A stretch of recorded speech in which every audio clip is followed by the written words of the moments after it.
O Jornal do Meio-Dia está de volta e o embate entre Eduardo Bolsonaro e o governador Mauro Mendes ganhou novos capítulos e virou confronto aberto nas redes sociais. O vereador Rafael Ranalli, do PL, afirmou que a direita no país precisa ficar atenta com políticos que apenas pretendem, entre aspas, surfar na onda bolsonarista. E é para falar sobre esse e outros assuntos que está aqui no estúdio do Jornal do Meio-Dia o vereador por Cuiabá, Rafael Ranalli, do PL. Boa tarde, vereador, e seja bem-vindo aqui ao Jornal do Meio-Dia. Boa tarde, Lúcio. Boa tarde, Camila. Boa tarde. É um prazer estar mais uma vez aqui, que é vizinho de casa, como eu costumo dizer. Vereador, a ex-primeira-dama Michele Bolsonaro disse em sorriso que, olha, é preciso tomar cuidado com os políticos que querem surfar na onda do bolsonarismo. O senhor ontem, nas redes sociais, repetiu a mesma coisa numa referência ao governador Mauro Mendes. A direita rachou? Não, não rachou, porque a direita raiz nunca foi rachada. O que você tem é pessoas de outros grupos querendo embarcar, sim, na onda, que eu acho até engraçado, Lúcio, Camila, porque muita gente fala, essa onda já baixou, já baixou. Tanto essa onda não abaixou, que cada vez tem mais gente querendo surfar nela e entrar nela. Foi muito infeliz, desagradável e desnecessária a fala do governador, porque a gente sabe que tem um embate de narrativas, o presidente Lula tentando colocar a culpa do tarifaço no grupo bolsonarista, haja visto o Eduardo Bolsonaro lá no ouvido do Trump. Então já é uma narrativa que a gente tenta combater, porque é muito claro, o Eduardo frisou isso, na carta do Trump ao governo brasileiro, que a revolta do governo americano é a perseguição desenfreada do STF, na pessoa do Alexandre Moraes, ao ex-presidente Bolsonaro. Então você vê que tem uma dissonância do discurso do Mauro para o Bolsonaro, no caso o Eduardo.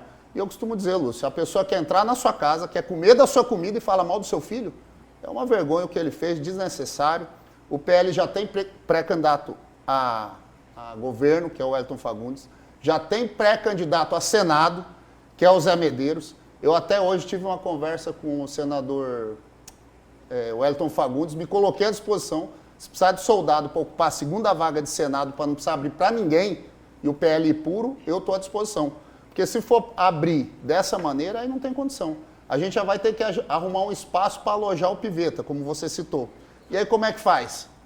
E outra, não pode falar nada, não pode criticar. Eu quero lembrar que a minha crítica não foi a esmo. Você vai entrar no assunto daqui a pouco, Camila. A questão do BRT. O nosso governador não fala do BRT, não fala do trânsito, que é o que nos incomoda e aflige a população cuiabana hoje. Vão começar a abrir lá a prainha, daqui uns dias vão começar a mexer lá, e numa época que vai começar as chuvas. Então, assim, foca em Cuiabá, deixa que o Eduardo Bolsonaro está fazendo o possível para ajudar o Brasil, e essa é a minha visão. Vereador, essa sua intenção, se colocando à disposição para disputar uma segunda vaga no Senado, sabemos que até então o pré-candidato do PL é José Medeiros.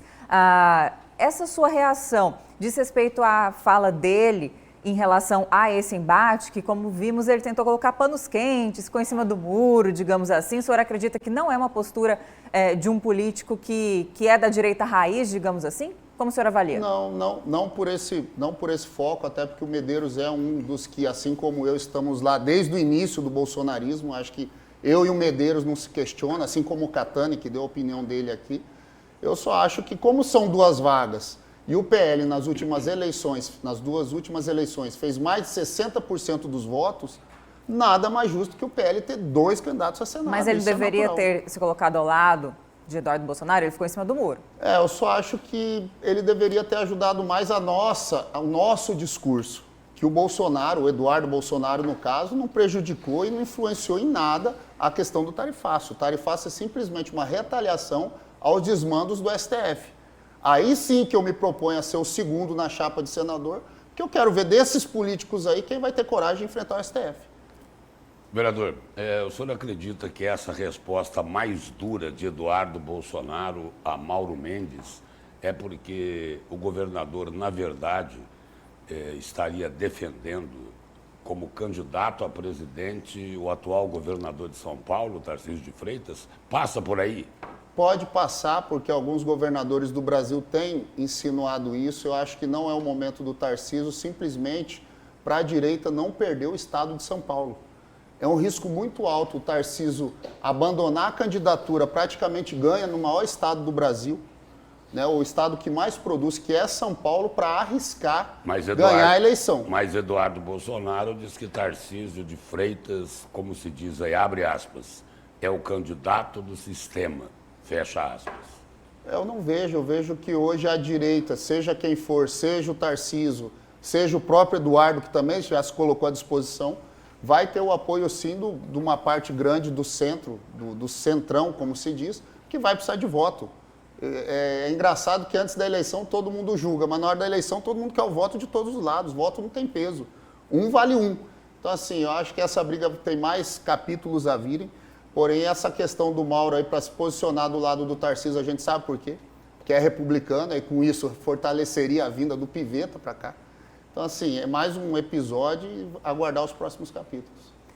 Vereador, e o senhor acredita que o senador Wellington Fagundes tenha saído mais fortalecido dessa briga, tenha se beneficiado diretamente para concorrer ao governo e isso acaba tornando ainda mais difícil a situação de Piveta ser apoiado por Bolsonaro e talvez até migrar para o PL, como se chegou a ventilar, não é? Esse é o panorama? Sim, eu Reforça a candidatura de Wellington? Reforça e principalmente, todas as entrevistas que eu dei aqui, eu sempre falei, eu sou soldado, o PL já tem pré-candidato e eu vou me apoiar muito mais do que essa briga de agora, Camila, eu vou me apoiar nas últimas pesquisas, que mostram o senador Wellington muito à frente na candidatura ao governo.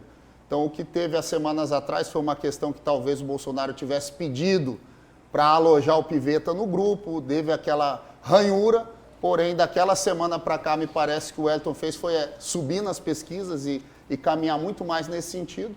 O que aconteceu ontem, eu acredito, Lúcio, comungando a sua opinião, é que com certeza dá uma esfriada na junção desses dois grupos. Quer dizer, o que queriam de que Piveta fosse o candidato de Jair Bolsonaro não acontece mais. Eu acredito que a gente precisa da opinião das pessoas, né? Quem bota a cara a tapa, eu, o Catani, o próprio Medeiros, eu quero que os outros candidatos aí, pré-candidatos ou pessoas influentes na política, saiam em defesa, ou do Mauro ou do Eduardo. Aí a gente vai ver quem é quem. E o recado do presidente estadual do PL, Ananias Filho, digamos assim, para os rebeldes do partido. Qual sua avaliação? O Ananias faz um excelente trabalho. Eu até vou fazer uma carta para ele, Camila, me colocando à disposição da segunda vaga. Eu sei que eu já tenho ali, eu já me figuro como pré-candidato a federal. Então, para mim, tranquilamente eu viria, eu sou soldado. Eu acho que o Ananias está certo, e é o que eu sempre ditei. A gente tem que esperar a ordem da Nacional, tem muita coisa nesse jogo ainda para ser discutido, tem o posicionamento do Valdemar da Costa Neto, tem as alianças políticas do ano que vem, tem a opinião do Bolsonaro. Agora a gente acredita que uma opinião do Bolsonaro, que poderia ser pró-Piveta, com essas falas do governador, pode ser ruída agora se o Eduardo Bolsonaro falar com o pai dele. Vereador, mudando um pouco de assunto, recentemente, até o Lúcio lembrou bem aqui no Jornal do Meio Dia, um projeto do senhor que pretendia suspender temporariamente multas de trânsito pelas ruas e avenidas de Cuiabá que estivessem afetadas, que estão afetadas pelas obras do BRT. E aí, o que acabou acontecendo com esse projeto? Parece que não vingou, não foi aprovado e dessa forma está enterrado? O que não foi aprovado, perdão, Camila, é um projeto meu que previa multa para usuário de droga. Ah, certo. Esse não foi aprovado. Esse que suspende as multas em avenidas que tenham obras, principalmente do BRT, esse ele tem que ser como anteprojeto, porque a prefeitura tem que abrir mão de arrecadação. Então tem que partir do executivo. Eu tenho uma reunião amanhã com a Franciane, secretária da CEMOB, vou conversar com ela, que eu acho um absurdo o transtorno que o cidadão cuiabano está passando, naquele momento de nervoso, de tensão, aquele trânsito caótico, ele está preocupado se está em cima da faixa, se está na faixa do ônibus, se furou o sinal, ele vai ou ele freia, sabe? Então a gente recebe muitas reclamações de usuários aí do transporte, motoristas de veículos, Uber também, fala, Ranalho, eu estava no meio do trânsito, fui fugir de uma fila, entrei na outra, tomei a multa. Então, assim, o mínimo que eu acho que o governo municipal faz é suspender as multas dos usuários, principalmente da Avenida do CPA, da Miguel Stil e daqui uns dias da Prainha. Vereador, e se a prefeitura não aceitar abrir mão do valor das multas? Isso não pode ser cobrado do governo de Mato Grosso, que é responsável por todo esse atraso vergonhoso nas obras do BRT? Excelente complemento, Lúcio, e foi isso que eu falei na minha fala na tribuna. Se não quiser ficar sem esse saldo negativo na conta da prefeitura, o governo do estado, que está em superávit, não é o melhor governo do estado de todo o Brasil, não sobra dinheiro, então que ressarça os cofres municipais. Porque aí a prefeitura é que seria penalizada. Exatamente. E ela não tem culpa. Essa ideia eu dei também. Então, como o Abílio tem um bom trâmite junto ao governador Mauro Mendes, que seja ressarcida a multa pelo Estado, mas que não puna o usuário lá, o motorista, que no momento de nervoso, de tensão, desse trânsito caótico, tomou a multa. Mas só para explicar bem para os condutores que estão nos assistindo, vereador, que tipo de multa? São infrações leves e moderadas, isso não engloba outras mais graves? O principal é desligar os radares, né?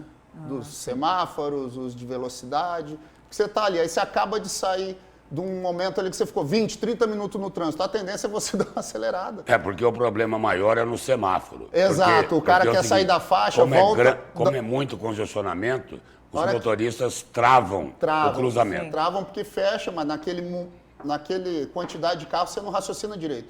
É só isso.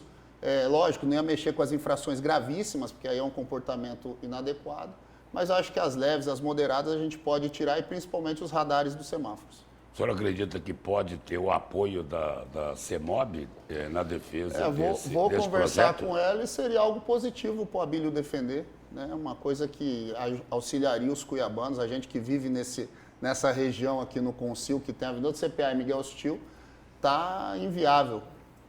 Vereador, obrigado pela presença e pelas informações aqui no Jornal do Meio-Dia. Obrigado, Lúcio, obrigado, Camila, obrigado todo o grupo, e quando precisar é só chamar. Obrigada e uma boa tarde, vereador. Obrigado.